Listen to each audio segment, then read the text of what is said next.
un souffle. C'est tout ce qu'il faut pour passer de la fureur lumineuse des métropoles à un silence d'anthologie. Un claquement sec dans la péninsule ibérique, un soupir à peine audible dans un poste très haute tension, et soudain, l'ombre engloutit l'Espagne, le Portugal et, pour les besoins de notre récit, le reste du monde. Fermez les yeux, ouvrez grand les oreilles, l'horloge vient de s'arrêter. À la première seconde, rien ne semble avoir changé, si ce n'est l'absence de ce ronronnement grave que portent les murs des villes, sans que nous ne l'entendions jamais. C'est la basse continue des transformateurs, le cœur battant de la civilisation. Les écrans clignotent, meurent, les ascenseurs se figent entre deux étages comme des insectes pris dans l'ambre. Les centrales de dispatching, privées de leur informatique, constatent l'étalement soudain des fréquences sous le seuil fatal des 49 Hz. Les relais déclenchent, les lignes s'isolent, les générateurs de secours se cherchent une raison d'être. Dans une tour de données, un ingénieur réalise que même les alimentations redondantes n'ont pas survécu. La foudre logique a frappé le cloud. Couper le courant, et c'est la pensée numérique qui redevient fumée de signal. Une heure s'écoule. Nous découvrons que le temps sans électricité se mesure en autonomie de batterie. Les antennes relais tombent l'une après l'autre. 90 minutes de charge pour la majorité des pylônes. Un peu plus pour ceux qu'on croyait stratégiques. Aucun pour les petites cellules 5G, ces lucioles au tempérament capricieux. Les pompes d'eau quittent leur cadence. Les réservoirs surélevés commencent à se vider. La pression chute dans les douches avant de disparaître dans les hôpitaux de campagne improvisés. Les centrales nucléaires, exemplaires de discipline, sont passées en arrêt à froid. Tout est stable, mais l'inertie qu'elles procuraient au réseau manque à présent cruellement. Les turbines au gaz, surveillées par des automates SCADA devenus aveugles, sont silencieuses. On découvre alors que smart signifiait surtout dépendant. À la 6e heure, les villes deviennent des ruches sans reine. Les feux tricolores ne clignotent même plus, ils s'éteignent, laissant au carrefour le soin d'inventer une politesse nouvelle ou de verser dans la mêlée. Les sirènes des ambulances résonnent dans des rues congestionnées, sans feu, sans GPS, sans Waze. Chaque conducteur improvise son royaume et sa trajectoire. Les banques ferment leurs rideaux métalliques, non par prudence bancaire, mais parce qu'ils sont eux-mêmes électriques. Les portiques des immeubles bourgeois se bloquent au milieu du mouvement, condamnant résidents et gardiens à une entraide inattendue. Un bras ferme, une baramine parfois, pour libérer le passage. Votre badge RFID vient de redevenir un passe-partout en carton. À la tombée de la nuit, mais qu'est-ce qu'une nuit, quand aucune fenêtre ne trahit la présence d'une ampoule? Le ciel se raye d'étoiles, que les générations urbaines croyaient mythologiques.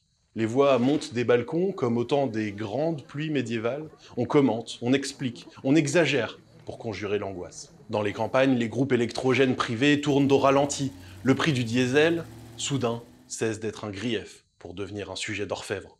Les plus prudents sortent leur radio à manivelle. C'est Relique qu'on baptisait Survival.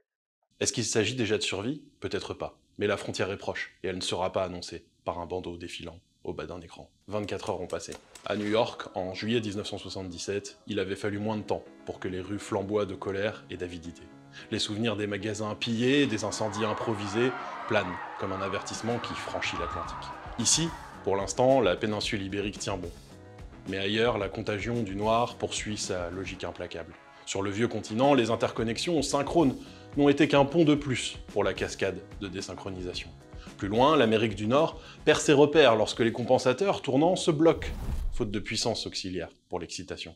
Le réseau devient un tapis d'îlots distincts, chacun tentant sa chance dans une nuit devenue planétaire. Au deuxième jour, les marchés alimentaires révèlent leur fragilité. 36 heures sans réfrigération et le bœuf se fait rare, puis suspect. Les légumes tiennent un temps, mais la logistique ne suit plus. Les entrepôts de plateformes, blocs d'aluminium géants, sont devenus des cryptes, à peine plus fraîches que l'air libre. Les transporteurs routiers, contraints de rationner leur carburant, choisissent les hôpitaux et les casernes. Les épiceries attendent, inventant l'échange ou la débrouille. Dans les laboratoires pharmaceutiques, les chercheurs appliquent de la glace carbonique sur les vaccins, redécouvrant les gestes du 19e siècle.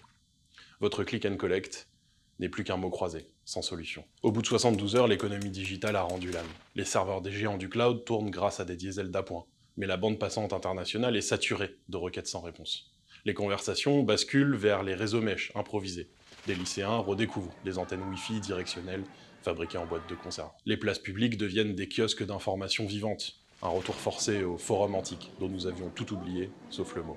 Dans ces attroupements naît une émotion trouble, la solidarité, oui, mais aussi une méfiance quasi pavlovienne envers les institutions qui, pour une fois, ne peuvent rien promettre. C'est le règne provisoire de l'homme qui se tient droit, sans exosquelette administratif. Une semaine s'égrène, nous entrons dans la chronologie des grandes coupures. Celle de l'Inde en 2012, la plus vaste jamais enregistrée, avec plus de 600 millions de citoyens plongés dans l'obscurité, avait mis 3 jours à se résorber. La différence, cette fois, est qu'il n'y a plus de voisins pour prêter un mégawatt. Les opérateurs de système se rabattent sur la procédure dite Black Start, relancer quelques barrages hydroélectriques isolés, leur adjoindre des centrales à cycle combiné au gaz, puis recharger pas à pas les lignes régionales. Comme on regonfle lentement un pulmonaire fragile. Mais voilà, les barrages opérés à distance nécessitent une télécommande qui n'existe plus. Les milliers de microcontrôleurs alignés dans les coffrets des vannes ne répondent plus. Il faut envoyer des équipes, franchir des routes chaotiques, tourner des volants qui n'avaient pas été touchés depuis 15 ans. L'hypertechnicité se venge d'avoir cru pouvoir se passer des mains. Dans les prairies de Castille, quelques fermes solaires auraient pu offrir un îlot de lumière. Elles restent muettes, faute d'onduleurs capables de former une onde autonome. Ironie sublime, le ruban de silicium, qui symbolise l'autonomie énergétique, se révèle incapable d'exister sans l'onctueuse caresse de la grande machine synchrone qu'est le réseau continental. C'est le propre de la technique, écrivait Jacques Ellul dans le Bluff technologique en 1988, de s'obstiner à l'impossible. Elle le réalise, et aussitôt l'impossible change d'adresse. On réalise soudain que l'impossible habite désormais chez nous, derrière chaque interrupteur inerte. Au 15e jour, l'ordre public tangue. Les États qui disposaient encore de forces armées dotées de chaînes logistiques indépendantes reprennent la main. D'autres implosent sous le poids de négociations désespérées entre ville et campagne. La carte politique se redessine au rythme des micro-grids cantonales. Une vallée alpestre où un barrage tourne à la bille bleue devient bien plus puissante qu'une capitale sans jus. Les commentateurs, privés de studios, s'essaient aux tribunes manuscrites collées sur les lampadaires hors d'âge. La démocratie tient à un fil, coupez-le. Vous obtenez autre chose, et ce n'est pas un réseau social. Un mois plus tard, la lumière revient par éclat, comme si la Terre testait l'interrupteur avant d'y croire. Des îlots électriques se reconnectent prudemment, leur fréquence surveillée à la microseconde, la moindre erreur et tout replonge dans le noir. Les ingénieurs débattent de la pertinence de réintroduire d'abord le nucléaire, cette vieille dame intransigeante mais robuste, ou de compter sur les centrales à turbine vapeur, plus facile à amorcer, mais gourmand en carburant. Partout, une conclusion s'impose. La résilience n'est pas une option, c'est une clause de civilisation. On redécouvre le sens du mot baseload, ce socle de puissance disponible quelle que soit la météo, ou le prix du carbone. À 3 mois, l'électricité n'est toujours pas un droit. Elle est un privilège, mesuré en kilowattheures alloués. Les États publient des grilles horaires, les particuliers apprennent la gymnastique des délestages tournants. Les fabricants de panneaux solaires vendent des hybrides capables de se synchroniser en îlots. Les partisans de la pile à combustible trouvent un écho neuf dans les mairies rurales.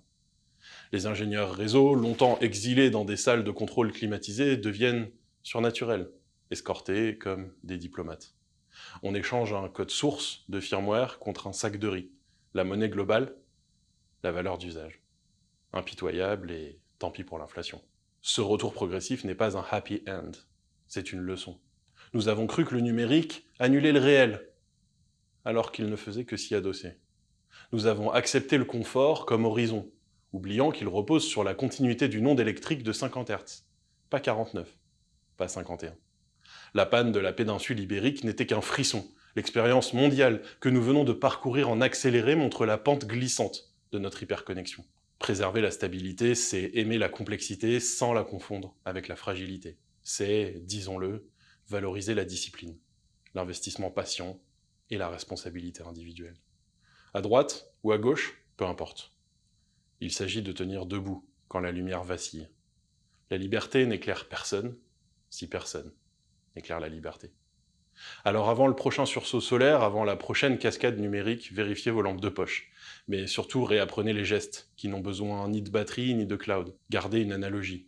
Un réseau se répare, un nœud après l'autre, comme une société se reconstruit, citoyen après citoyen. La prochaine fois que vous appuierez sur un interrupteur, souvenez-vous que derrière ce clic se trouve l'œuvre collective la plus sophistiquée jamais bâtie.